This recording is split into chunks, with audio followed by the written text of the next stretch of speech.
ইসরায়েলের সবচেয়ে বড় বন্ধু রাষ্ট্র কারা? আপনার বাড়ির পাশে নব্য ইসরায়েল। আমরা বড় ইসরায়েল সম্পর্কে সচেতন আছি কম বেশি, কিন্তু আপনার ঘরের পাশেই নব্য ইসরায়েলে জন্ম হয়েছে, এই ব্যাপারে আমাদের সচেতনতা নাই। তারা সংসদ ভবনে তাদের সংসদে ফখর করে বলছে যে আমরা 6,500 সৈন্য পাঠিয়েছি, আমাদের হয়ে যুদ্ধ করছে। নাউজুবিল্লাহি মিন যালিক। তার মানে আপনারা প্রমাণ করলেন। আচ্ছা বলেন, খ্রিস্টানদের সাথে না হয় তাদের সম্পর্ক আছে, তারা আহলে কিতাব, আপনাদের সাথে তাদের কি সম্পর্ক? খ্রিস্টানদের সাথে না ইহুদিদের একটা সম্পর্ক আছে, তারা আহলে কিতাব দাবি করে তারা, কিন্তু আপনাদের সাথে যারা পৌত্তলিক তাদের সাথে এই ইহুদিদের কি সম্পর্ক? শুধু তাই নয়, আমরা লক্ষ্য করছি, আমরা আমাদের পার্শ্ববর্তী নব্য ইসরায়েলের মধ্যে লক্ষ্য করছি মুসলিমদেরকে তারাবির নামাজে টর্চার করা হলো, হোলি উৎসবের নামে মুসলিমদেরকে নির্যাতন করা হলো। আমরা দেখলাম সেখানে গরুর মাংস বহন করার অপরাধে পিটিয়ে মুসলিমকে হত্যা করা হয়েছে। লক্ষ লক্ষ একর জমি যেগুলো আমরা ওয়াকফ করেছিলাম, সেই জমিগুলোকে রাষ্ট্রীয়ভাবে বাজেয়াপ্ত করা হয়েছে। আমি যদি একটা জমি মাদ্রাসায় দান করি, আপনার কোন এখতিয়ার আছে সেটাকে আপনি রাষ্ট্রীয় বাজেয়াপ্ত করতে পারেন? এখানে মানবতা কোথায়? এখানে গণতন্ত্র কোথায়? এখানে এই ইউনাইটেড নেশনস কোথায়? ইউরোপিয়ান ইউনিয়নগুলো কোথায়? আপনাদের এই সব তথাকথিত তন্ত্রমন্ত্রগুলো এবং তথাকথিত মতবাদগুলো একটা এজেন্ডাই বাস্তবায়ন করছে, তারা পুরো বিশ্বে শুধু দাজ্জালের শাসন কায়েম করতে চায়।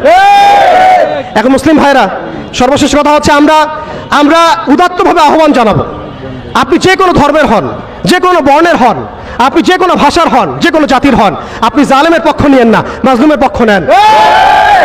এখানে আমরা আপনাদেরকে কটাক্ষ করতে আসি নাই, আমরা সত্য উন্মোচন করতে আসছি।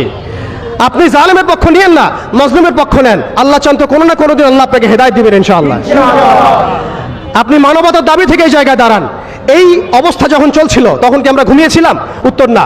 বিগত 100 বছর আমরা ঘুমিয়ে থাকি নাই, সবাই চেষ্টা করেছে কম বেশি, কিন্তু এই সব তন্ত্রমন্ত্রের জালের মধ্যে পড়ে, যেখানে মুসলিম ভূমিগুলোকে ব্যবহার করে তারা মুসলিমদের উপর বোম্বিং করেছে আর মুনাফিকদেরকে তাদের সহযোগী হিসেবে রেখেছে।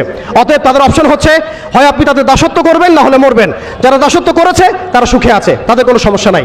ইভেন গাজ্জাবাসীর কান্না ওদের কানে পৌঁছায় না, এই বাচ্চাদের মগজের খুলি তাদের কাছে, তাদের চোখে ভাসে না, এই বোনদের ধর্ষণের চিৎকার তাদের কাছে যায় না, এই শিশুদের হাহাকার তাদের কাছে যায় না, এক ফোঁটা পানির জন্য তারা কাঁদছে, এই কান্না তাদের কাছে যায় না।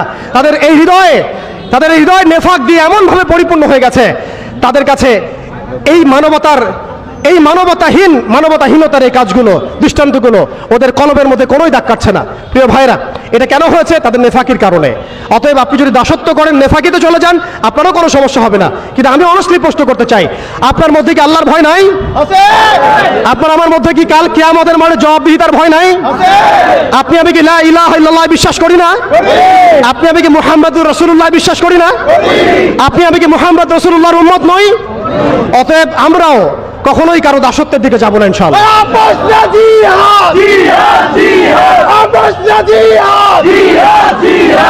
আমরাও ইনশাআল্লাহ তাআলা পশ্চিমকালে এই জায়নিস্ট মুভমেন্টের, এই পশ্চিমাদের, এই দাজ্জালের অনুসারীদের দাসত্বের মধ্যে কখনো যাবো না ইনশাআল্লাহ। তারা আমাদেরকে অপশন দিয়েছে, হয় দাসত্ব করো না হলে মরো। আমরাও বলে দিব, আমরা ইনশাআল্লাহ তাআলা শহীদ হয়ে যাব, তবু তোমাদের দাসত্ব করবো না ইনশাআল্লাহ।